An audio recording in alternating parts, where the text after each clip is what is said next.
মুখ্যমন্ত্ৰী মুখ্যমন্ত্ৰী ক'ত আছে আপুনি?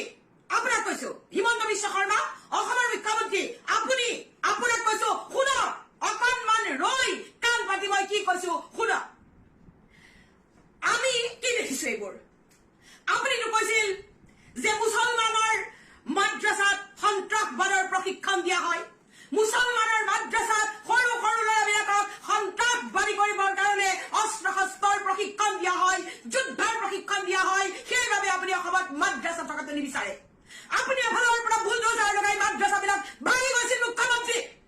আপুনি পাহৰি যোৱা নাই এতিয়া ইলেকশ্যনৰ সময়ত মুছলমানৰ ভোটৰ লোভত আপুনি মুছলমানক তেল মাৰিলেও আমি পাহৰি যোৱা নাই, আৰু আপুনিও পাহৰি যোৱা নাই যে আপুনি অসমত এফালৰ পৰা পুৰণা বহু মাদ্ৰাছা বুলডোজাৰ লগাই ভাঙি গৈছিল। এতিয়া ক'ত আছে মুখ্যমন্ত্ৰী? ক'ত আছে আপুনি? মঙলদৈৰ বিদ্যালয়ত RSSে যুৱকসকলক অস্ত্ৰ শস্ত্ৰৰ প্ৰশিক্ষণ দিয়া আমি দেখিলো। আজি আমি নিউজত মঙলদৈৰ RSSৰ সদস্যসকলে পকেটত ৰিভলভাৰ ভৰাই আৰ্মি মিলিটাৰীয়ে পিন্ধাৰ দৰে গছৰ পাতৰ দৰে আগবাগ লং পেণ্ট আৰু বগা টি চাৰ্ট পিন্ধি পুলিচৰ সন্মুখেদি ভাৰত মাতাৰ জয়গান গাই অস্ত্ৰ শস্ত্ৰ লৈ বন্দুক লৈ মঙলদৈৰ ৰাজপথত খোজ কাঢ়িছে। এয়া RSSৰ অঘোষিত ফ্লেগ মাৰ্চ বুলি আমাৰ অনুভৱ হৈছে। মুখ্যমন্ত্ৰী হিমন্ত বিশ্ব শৰ্মা আপুনিতো সদায় কৈছিল মুছলমান সন্ত্ৰাসবাদীৰ ট্ৰেইনিং দিয়ে, মুছলমানে মাদ্ৰাছাত যুদ্ধৰ প্ৰশিক্ষণ দিয়ে। এয়া কি মুখ্যমন্ত্ৰী? আপোনাৰ RSSে ভাৰতীয় জনতা পাৰ্টীৰ অন্যতম সংগঠন RSSে সৌখন মঙলদৈৰ বিদ্যালয়ত RSSৰ অস্ত্ৰৰ প্ৰশিক্ষণ দিলে। এতিয়া আপুনি কি কব?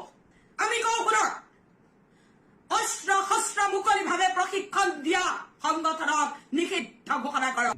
মুখ্যমন্ত্ৰী আপুনি কৰবাত যদি আমি হাতত এটা বন্দুক লৈ যাওঁ আপোনাৰ পুলিচে চেকিং কৰিবনে নকৰে? অসম পুলিচ আপোনাৰ, অসম পুলিচে আজি মঙলদৈৰ ইমানখিনি অস্ত্ৰ শস্ত্ৰ সহিত প্ৰচেছন কৰা লোকক এৰেষ্ট নকৰিলে কিয়? মুখ্যমন্ত্ৰী মঙলদৈৰ বিদ্যালয়খনৰ প্ৰধান শিক্ষকে অস্ত্ৰ শস্ত্ৰৰ প্ৰশিক্ষণ দিয়া এটা কেম্প কৰিবলৈ RSSক অনুমতি কিয় দিলে? অতি শীঘ্ৰে মঙলদৈৰ সেই বিদ্যালয়খনৰ প্ৰধান শিক্ষকক গ্ৰেপ্তাৰ কৰক আৰু তেওঁক চাকৰিৰ পৰা বৰ্খাস্ত কৰক। মঙলদৈৰ SPয়ে এটা সংগঠনে অস্ত্ৰ শস্ত্ৰ লৈ প্ৰশিক্ষণ দি থাকোতে মঙলদৈৰ SPয়ে তাক বাৰণ নকৰিলে কিয়? মঙলদৈ পুলিচ সেই শোভাযাত্ৰাটোৰ সন্মুখত থিয় হৈ থাকিল কিয় মুখ্যমন্ত্ৰী?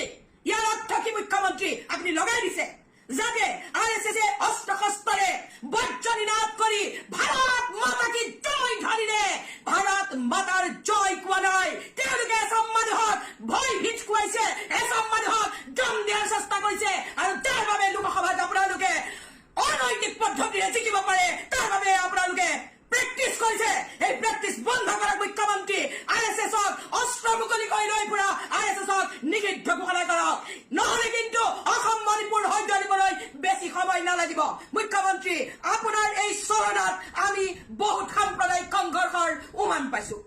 মুখ্যমন্ত্ৰী আপুনি মোক ফেচবুকত লিখা এটা সামান্য কথাৰ বাবে এমাহ 5 দিন জেলত ভৰাই থলে, মোক বেমাৰী কৰি পেলালে, মই অসুস্থ, কিন্তু RSSে মুকলিকৈ অস্ত্ৰৰ প্ৰশিক্ষণ দিছে। আপুনি নিমাত কিয় মুখ্যমন্ত্ৰী? এই প্ৰশ্নৰ উত্তৰ দিয়ক। আপোনাক কোনো কাৰণতে আমি অসমত সাম্প্ৰদায়িক সংঘৰ্ষ হবলৈ নিদিওঁ, প্ৰয়োজন হলে আমি নিজে মৰি যাম, তথাপিও আপুনি তৰা জালত আমি কোনো নিৰপৰাধী মানুহৰ মৃত্যু হবলৈ নিদিওঁ। অসমত আপুনি যিমানেই চেষ্টা নকৰক সাম্প্ৰদায়িক সংঘৰ্ষ হব নোৱাৰে।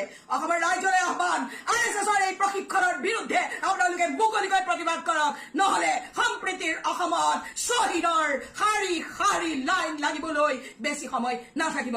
অসমৰ সকলোৱে RSSৰ এই মুকলি অস্ত্ৰ প্ৰশিক্ষণৰ